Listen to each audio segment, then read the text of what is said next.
Ya, assalamualaikum warahmatullahi wabarakatuh. Waalaikumsalam Waalaikumsalam warahmatullahi wabarakatuh. warahmatullahi wabarakatuh. Suara saya jelas nggak ya teman-teman ya?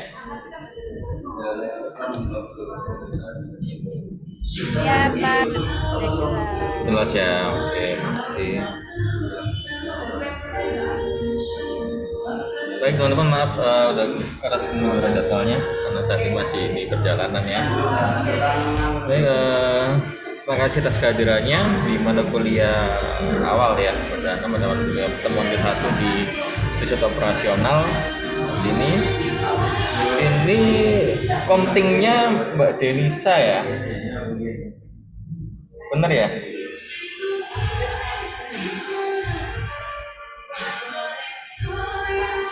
Mbak Denisa ada di ruang Zoom ini? Iya, Pak, mohon maaf, Iya, Pak, iya, suaranya agak berisik. basic ya.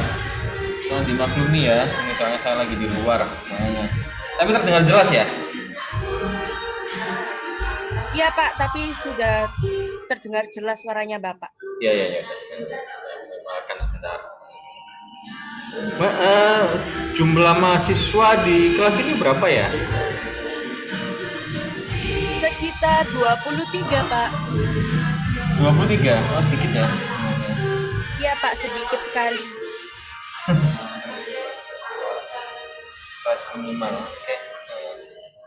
Sebelum ini tadi mata kuliah apa ya? Saya.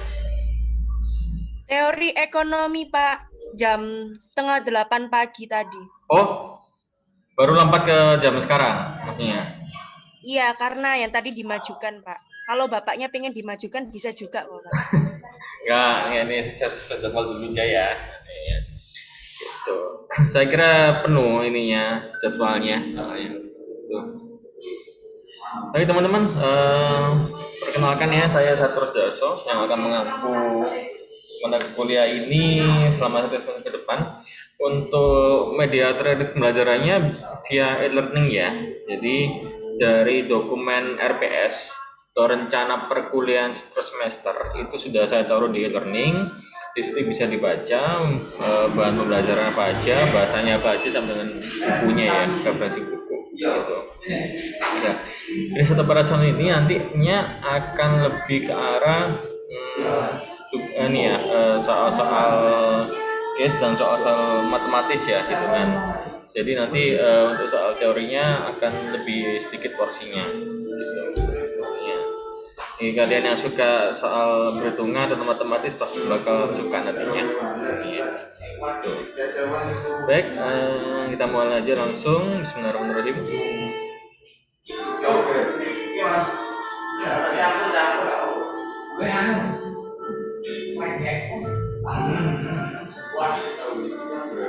Di layar sudah terlihat belum ya? Sudah. Sudah penuh layarnya. Sudah terlihat penuh belum? Sudah ya, baik. Oke, sebenarnya mulai aja. Materi awal ini tentang pengenalan RO, pengenalan riset operasional. Ya, pendahuluannya.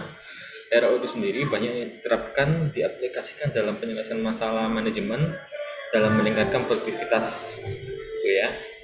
Tapi nggak jarang juga perusahaan yang melakukan kegagalan dalam penerapan RO ini sendiri. Oh, ini RO ya, dibalik-balik ya, riset operasional atau operational research ya. Karena alasnya bermacam-macam, seperti biaya aplikasi sampai dengan ketiadaan ahli atau pakar dalam riset operasi. Jadi nggak semua perusahaan punya pakar dalam RO ya, riset operasi. Ya, pengertiannya secara harfiah itu sendiri, operation atau operasional didefinisikan sebagai tindakan yang dapat diaplikasikan pada beberapa masalah.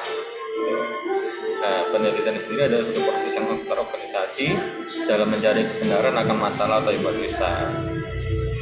Sedangkan menurut para ahli, ini menurut Morgan Kimball, yang lebih populer, jadi definisi adalah riset operasi sebagai metode ilmiah yang memungkinkan para manajer atau para pimpinan dalam mengambil keputusan sehingga mengenai kegiatan yang mereka tangani dengan dasar perhitungan kuantitatif. Definisi ini kurang tegas karena tidak ada perbedaan antara RO dengan disiplin lain, jadi secara global. Ya, sedangkan menurut Miller dan M. Kastar mengartikan ROP sendiri sebagai peralatan manajemen yang menyatukan ilmu pengetahuan, matematika, dan logika dalam kerangka pemecahan masalah yang dihadapi. Ya, Pak, ya gimana Mbak? Ya, ya masuk itu Mbak. Pak, apa backsoundnya itu lebih Backsoundnya lebih dominan ya? kedengeran daripada suaranya Bapak. Bentar. Iya, lebih keras daripada suaranya Bapak, jadi nggak terlalu jelas. Ya, sebentar ya.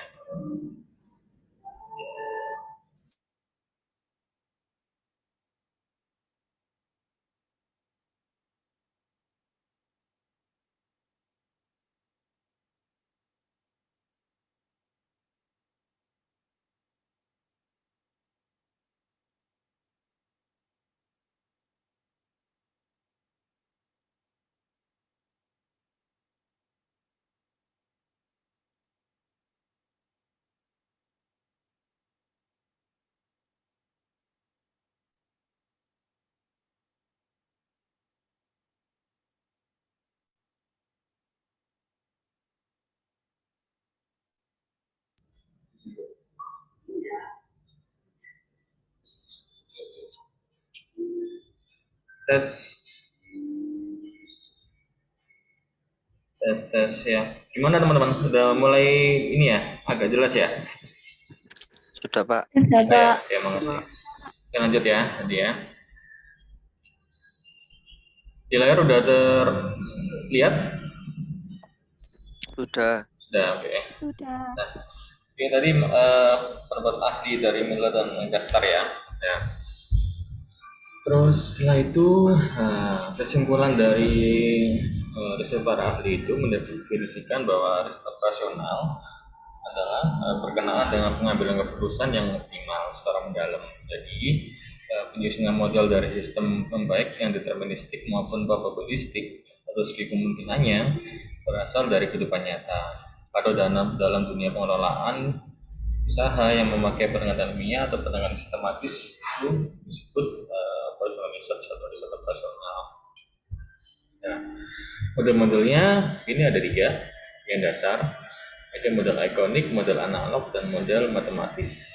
Model ikonik sendiri berhubungan dengan penyajian fisik yang sama seperti asli dari suatu sistem nyata dengan skala yang berbeda.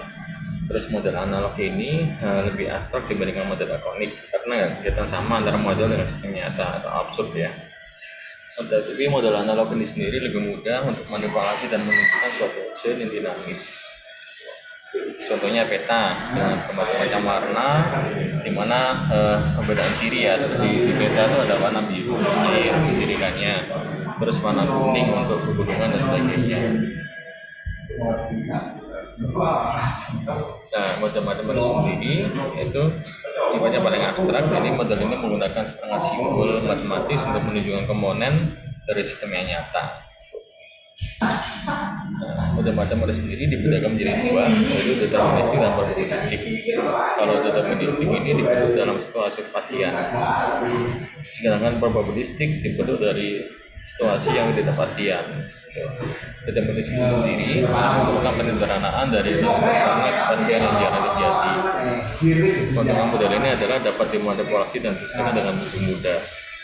Jika probabilistik ini meskipun penggabungan ketidakpastian dalam model dapat menghasilkan suatu penyajian sistem yang nyata yang lebih real, ya, lebih realistik. Dan umumnya model ini lebih sulit untuk dapat dianalisa, jadi lebih mudah dianalisa untuk model deterministik.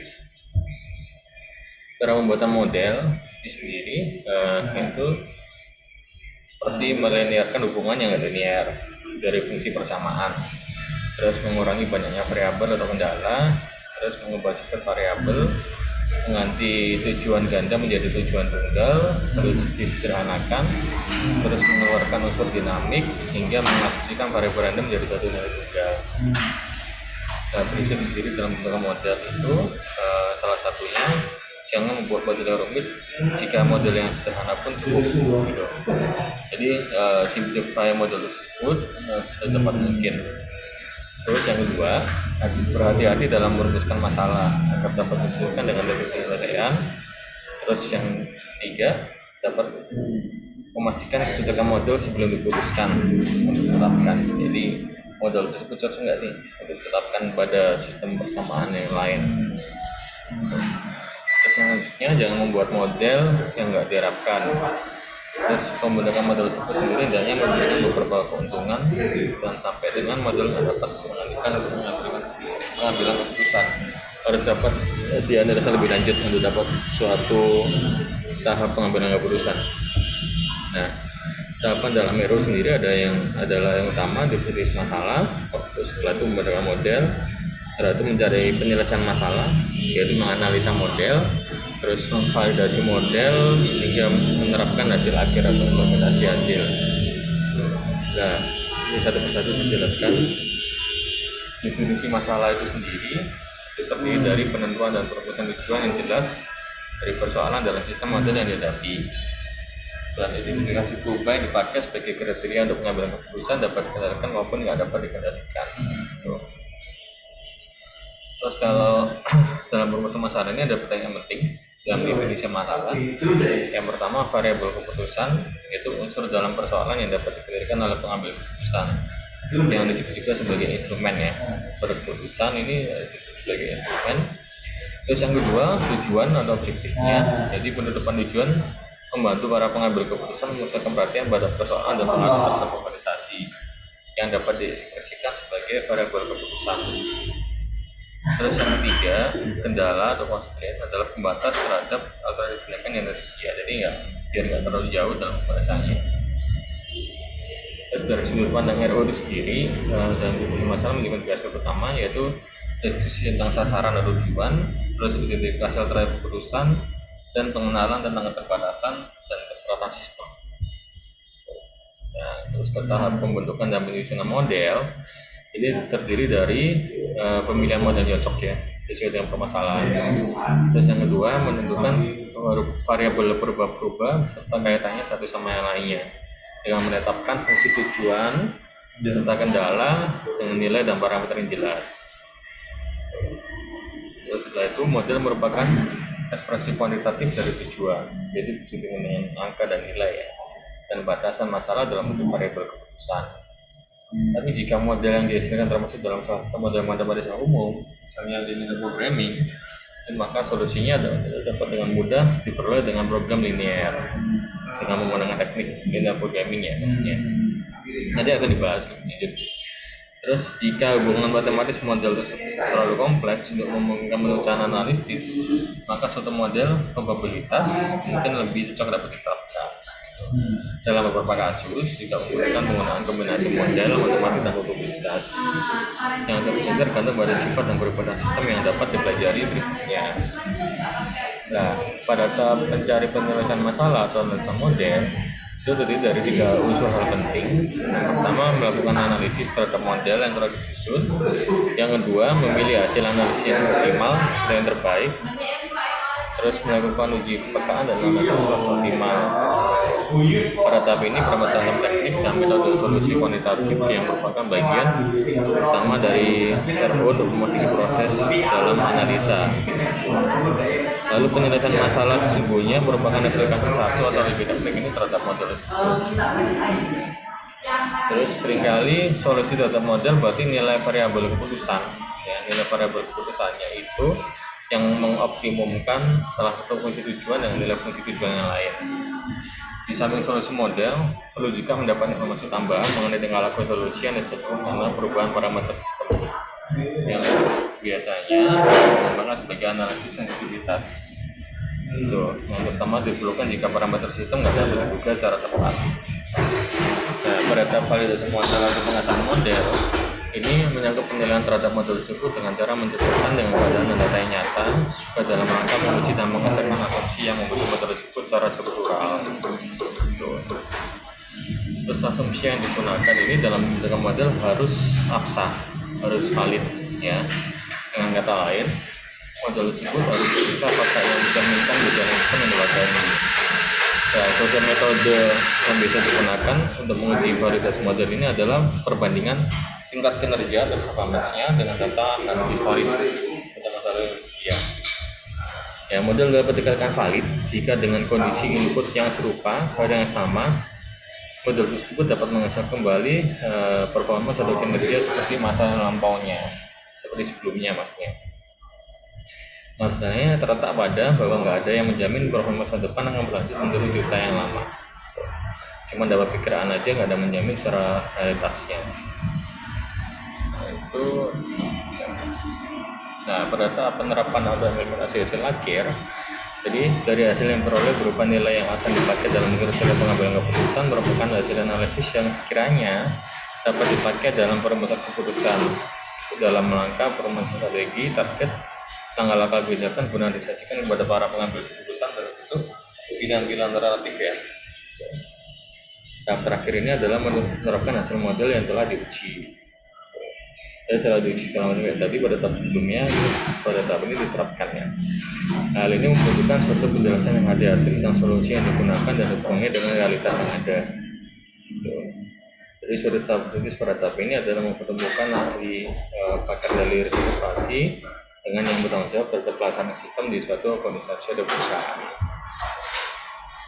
Terus metode-metode umum untuk mencari solusi dalam RO sendiri adalah ada 3 yang umum, yaitu metode analisis bersifat deduktif, metode numerik bersifat induktif maksudnya ini, terus metode Monte Carlo. Nah, pendekatan analitik bersifat deduktif ini membutuhkan perujukan model dengan solusi praktik atau dengan perubahan matematis. Solusi matematis yang digunakan tergantung pada sifat modelnya sendiri ya. Misalnya fungsi matematis mungkin diselesaikan dengan melalui penggunaan integral, kalkulus atau metode matematis yang lain. Terus pendekatan numerik itu sendiri itu berhubungan dengan perulangan atau coba-coba dari prosedur kesalahan melalui penggunaan perhitungan numerik pada setiap tahapan yang ada. Urutannya dimulai dengan solusi awal atau initial solution dan diteruskan dengan seperangkat aturan untuk menuju nilai optimal. Dari solusi awal kemudian diganti dengan solusi yang terbaiki dan proses tersebut diulang sampai nggak mungkin ada yang perbaikan lagi gitu. Jadi sampai dengan ketemu nilai optimal. Sedangkan di mode Monte Carlo ini memerlukan penggunaan waktu probabilitas dan sampling. Beberapa langkah pendekatannya yaitu pada model yang cocok dan sesuai untuk suatu sistem. Pengamatan sampel ini dapat dilakukan dan kemudian distribusi probabilitas variabel yang bersangkutan dapat ditentukan. Selanjutnya mengubah distribusi probabilitas itu menjadi distribusi kumulatif secara kumulatif. Terus yang ketiga memilih urutan bilangan random dengan bantuan tabel randomnya ada yang terstandarisasi. Terus yang keempat menentukan urutan nilai variabel yang bersangkutan dengan urutan bilangan random yang didapatkan dari langkah sebelumnya. Terus yang kelima mencocokkan suatu fungsi matematis standar dengan nilai pada langkah sebelumnya. Metode Monte Carlo ini pada dasarnya adalah suatu teknik simulasi di mana fungsi distribusi statistik dapat menghasilkan bilangan random acak atau yang random.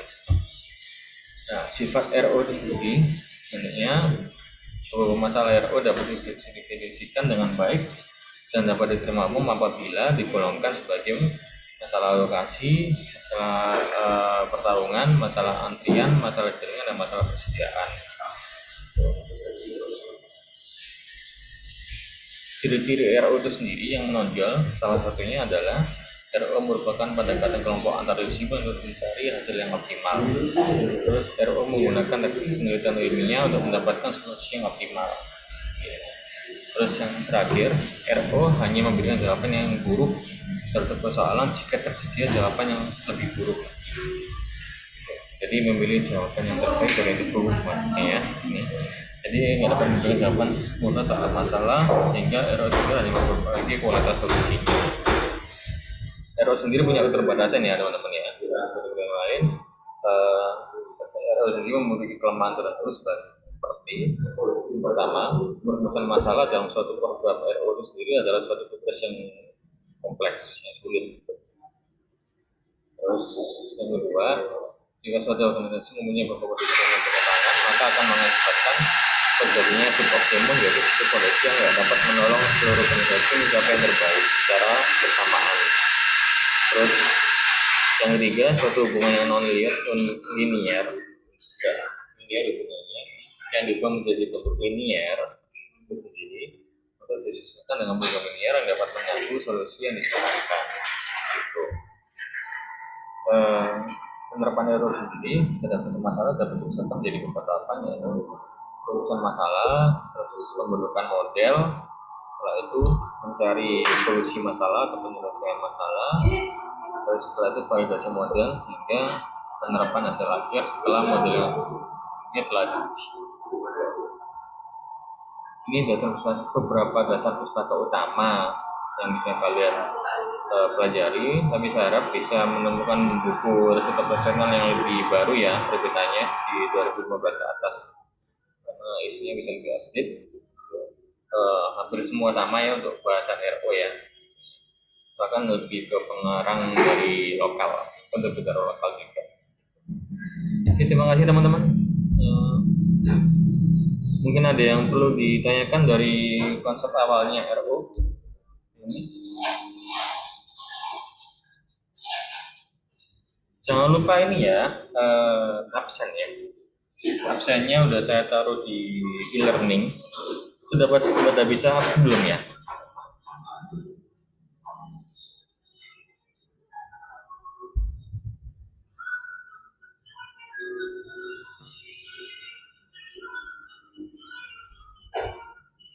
Gimana untuk absennya, udah pada bisa absen di e-learning? Sudah, Pak. Sudah. Ya, Pak. Yang ngeklik hadir ya, itu ya di e-learning. Sudah ya. Jangan lupa absen juga karena saya melihat ini saya mempresensi kehadirannya berdasarkan absen di e-learning tersebut. Dan absen saya tutup sisa jam kuliah ya, nah, jam 5:30 ya. Jam 5:30, jam 17.30. Tuh. Ini sebelumnya di perkuliahan semester 1 dan 2 ada mata kuliah statistik atau matematika nggak ya? Ada, Pak, statistika bisnis. Oh iya. Udah udah pada lulus semua belum ya? Teman-teman. Rata-rata di sini ya.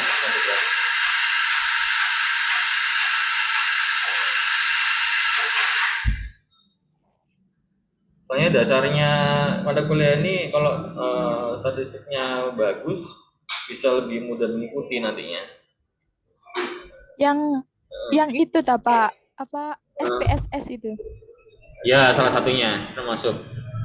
Kan diajarin dulu juga kan di statistik bisnis. Iya. Kalau ini mata kuliah matematika nggak ada? Dulu semester 1. Oh iya, maaf. Soalnya ini ya, baru semester kemarin ngajar di Unsida, makanya belum ini terlalu mendalam juga.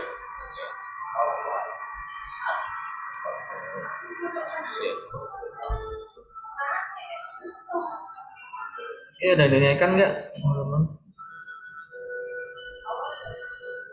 Waktu itu yang dari pollingnya kampus kan ada suruh milih ya, lebih prefer di perkuliahan hybrid atau full daring ya. Ini di kelas ini rata-rata ini ya, apa ya milihnya?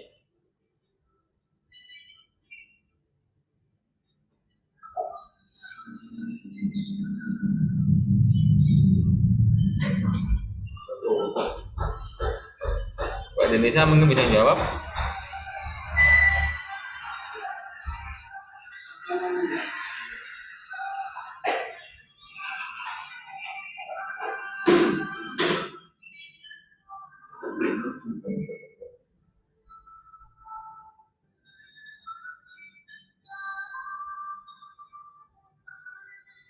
Tapi kalau ini ya teman-teman ya, kalau misalnya mata kuliah ini nanti saya usahakan lebih banyak tatap mukanya ya, karena menyangkut soal hitung-hitungan dan lebih jelas dipraktikkan secara langsung.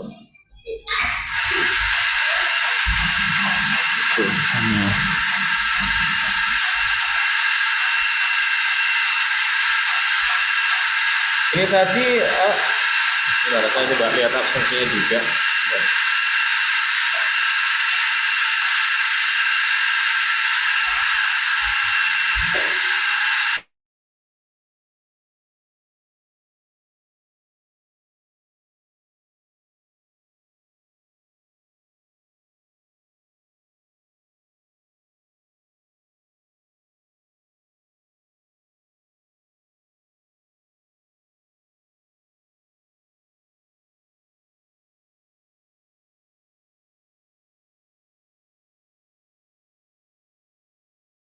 Ini di apa jadwal versi saya ini di kelas ini ada 23 mahasiswa.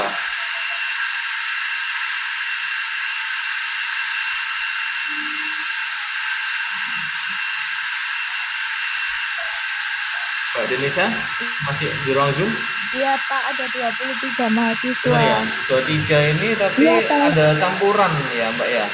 Yang angkatan 2002 oh 2020 semua ya? Benar ya? Benar ya? Ini satu angkatan semua ya? 23 mahasiswa ini ya? Ya bisa Pak, Kenapa? Bisa tatap muka semua. Enggak maksudnya ini saya bahas jumlah mahasiswa ini loh. Di presiden saya ini ada 23 mahasiswa. Ini satu angkatan semua ya? ya. Ya satu angkatan semua. Oh iya, oke.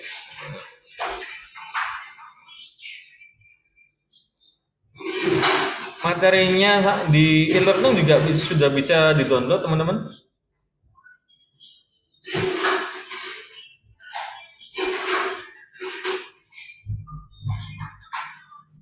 Iya sudah bisa Pak. Sudah, oke, makasih infonya. Oke, ada yang ditanyakan enggak dari yang tadi? Memang teorinya agak ini ya, agak rumit ya. Cuman kalau udah praktikal nanti mungkin bisa lebih mudah penerapannya.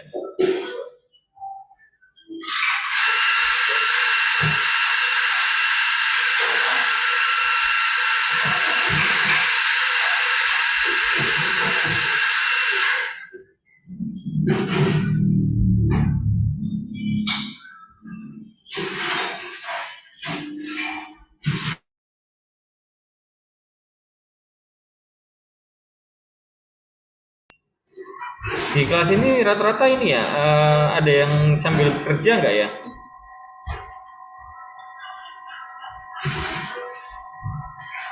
Ada Pak saya.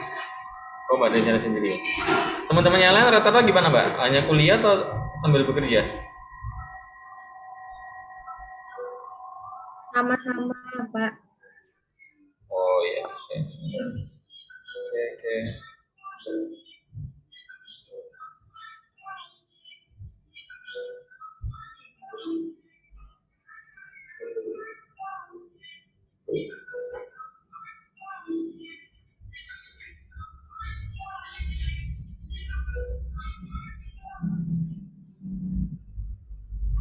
Ada yang ditanyakan lagi tentang sistem perkuliahan ini, teman-teman? Untuk suatu semester ke depan?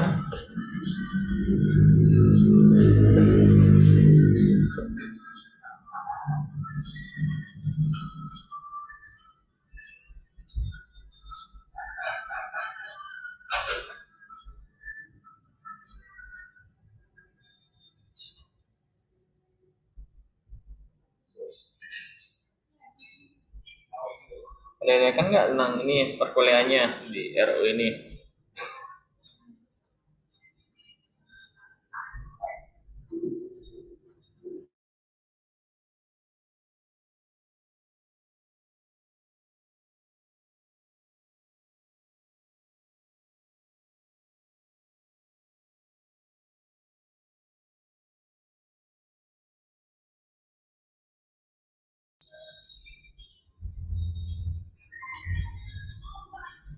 Kalau nggak ada yang ditanyakan lagi atau kalau ada yang ditanyakan mungkin bisa disimpan buat minggu depan ya, karena waktu zoomnya ini juga sementara masih menggunakan zoom yang free ya menurut saya.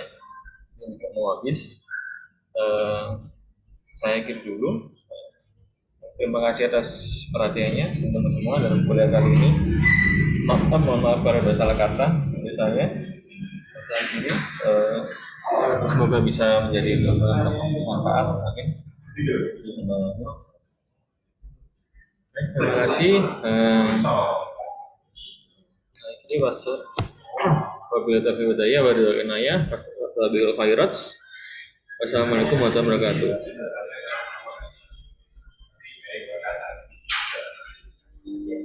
Waalaikumsalam Oke, warahmatullahi terima kasih. wabarakatuh. Terima Sama-sama, Mbak. Kasih ya Pak. Oke, oke. Jangan lupa absennya ya. Oke.